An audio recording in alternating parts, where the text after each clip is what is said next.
Doamnelor și domnilor, ne aflăm în cabinetul celebrului profesor Bacal Bașa, doctorul de la Spitalul Clinic din Galați. Domnule doctor, văd că este o zi plină, o zi plină de pacienți. Ne puteți descrie o zi din viața dumneavoastră?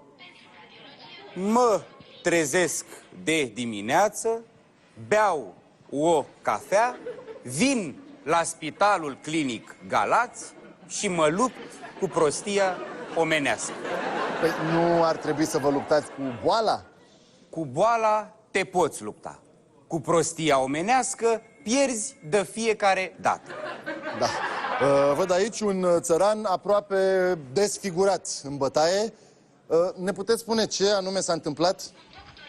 Din ciclul Noi vrem pământ, la Spitalul Clinic Galați s-a prezentat acest tânăr domn cu traumatism craniocerebral, 2 coaste rupte și noada curului făcută praf.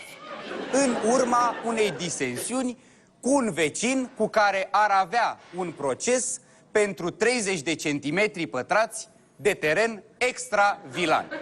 În România, țăranul român pune foarte ușor mâna pe topor și cuțit, dar mai greu pe unealta de muncit pământul.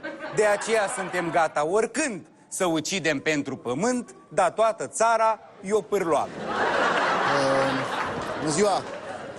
Cum v-a bătut? Bine. Perfect, bine. bravo, perfect. Bătut, Iată, în România suntem în stare să apreciem o bătaie bună. Mă bucur că dânsul este mulțumit de felul în care a fost prelucrat mecanic de către vecinul său și poate că va apela și pe viitor. Să-ți fie de bine. Atât pentru astăzi, doamnelor și domnilor. Ne vedem și săptămâna viitoare cu domnul profesor Bacal Bașa. La revedere!